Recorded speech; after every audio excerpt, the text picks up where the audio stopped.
Hey Sean, should I have multiple LLCs for each of my rental properties? Well, maybe. Let's talk about it. Of course, there are going to be some pros and some cons of having multiple LLCs for every single one of your rental properties. So what I want to do in this video is briefly answer the question, do some math with you, and try my very best to help you make a decision on whether or not you should have an LLC for each one of your properties. Stay tuned.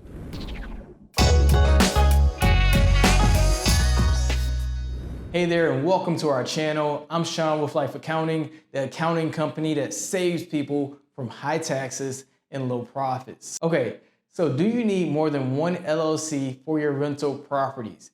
Here are some of the factors that we want to look at together. The first one is going to be the amount of properties you want under your real estate portfolio. The second one is the management of having multiple LLCs.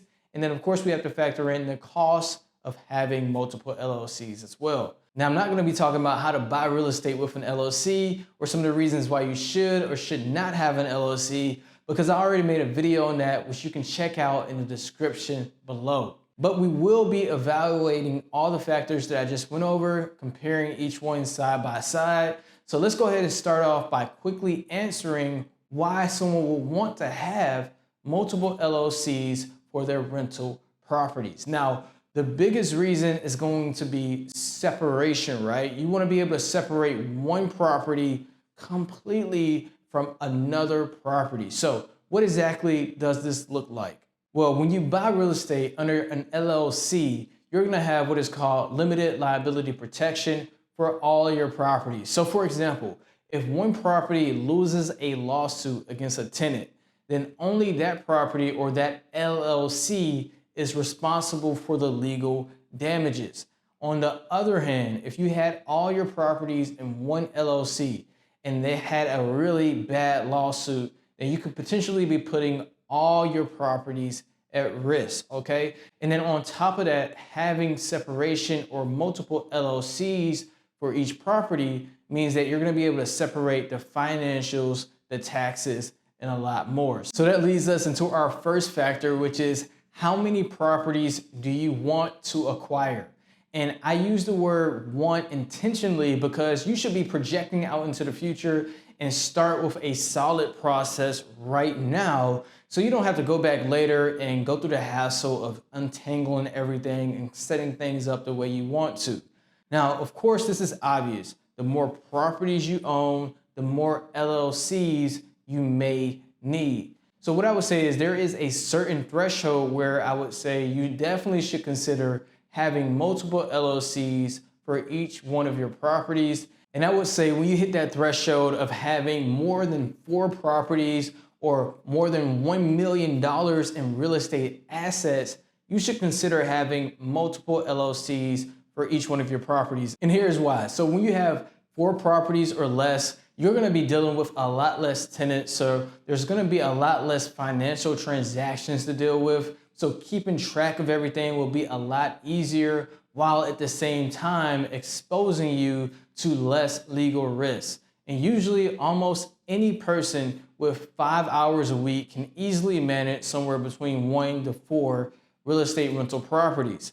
However, when you start to cross over to dealing with more than 10, 25, 30 properties, then things start to get a little bit chaotic. So you're gonna wanna be a lot more organized, right? You're gonna wanna be able to separate the transactions for property 1 to be totally separate from property 12, right? Which means each property should have its own LLC, which means it's gonna have its own EIN number, its own bank accounts, its own credit cards, etc., right? Those 2 properties completely separate.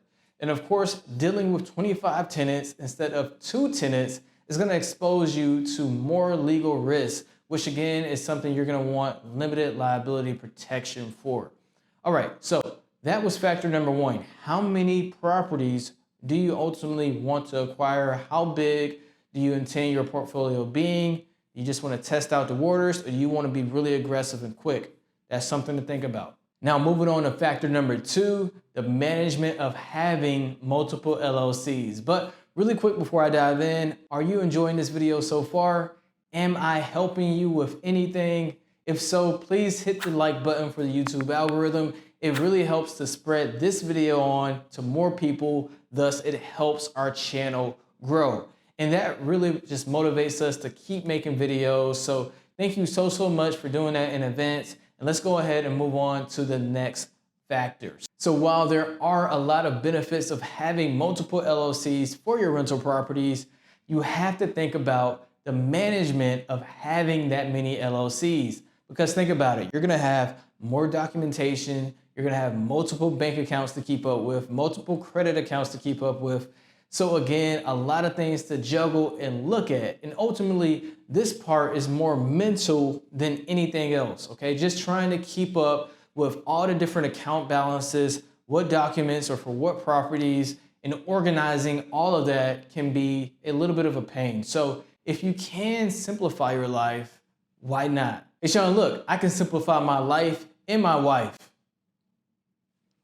And the last factor to consider is the cost of having multiple LLCs. Now, most people don't think about this part, but having multiple LLCs also means you have a separate fee for each LLC. For example, LLCs have annual filings that are required for them to remain active. And these filings can be as expensive as up to $500 per year for each LLC. But perhaps the biggest expense will come at tax time. Most tax franchises and accountants will charge you for each LLC that you have. So for example, if you have 8 LLCs and an accountant charges you $1,000 for each one, that's an $8,000 tax bill. On the other hand, if you do it yourself, you're also gonna have to spend a lot of hours and take a lot of time filing each LLC return. Lastly, you're gonna have some minor costs that come up with having multiple LLCs for your rental properties. For example, if your bank has maintenance fees, then think about it. You're gonna have a maintenance fee for each individual LLC or property. Or if you decide to sign up for like a website to list your properties on and spend advertising dollars on, then you may have to separate those monthly fees for those services for each one of your LLCs. So overall, yes, you have separate limited liability protection, but you also have separate fees that you must pay as well. And managing upwards to 10 LLCs may wind up costing you $10,000 or more. And this is why I say that you should consider having multiple LLCs if you have more than $1 million in real estate assets, because at this point, you're probably crossing that threshold where you can actually afford to pay for having that many LLCs without actually digging too much in your profitability or the sustainability of your business. Now, since you made it this far, I have some additional bonus tips for you.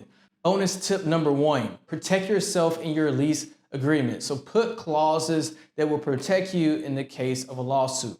However, as we know, there are some tenant-friendly states, and then there are going to be some landlord-friendly states. So you need to be aware of your own state laws around your rental properties and the tenants so that your lease terms are not negated by the state laws. Bonus tip number 2, understand the impact on your track record. Just like any person or any business, your track record, such as your credit history, your on-time payments, your income history, they all play a pivotal role on you receiving funding or loans for your rental properties. So one of the biggest benefits of having one LLC is that you're going to be able to develop a track record that that LLC has, which will allow you to borrow more money and be less risky for potential lenders. So of course, if raising capital is one of your weak points or weak areas, then definitely keep that in mind as well, whether or not you want to try to build up a solid track record. Now, as far as what you should do, well, of course, as you probably can tell by now, it really depends. There's no way I can give you a direct answer to if you should have LLCs for each one of your properties, because everyone's financial situation is a little bit different. And there are going to be some specific marketing conditions, some property types that may play a factor as well. But what I do have for you is that you should weigh all the pros and the cons in this video and then consider the best option for you. All right, so that's it for this video. If you enjoyed it, please don't forget to give it a like, subscribe, share with other people. It really motivates us to keep going. And we have 2 more videos coming up next. So if you haven't checked those out yet, make sure you do. And I'll see you over there. Thanks for watching.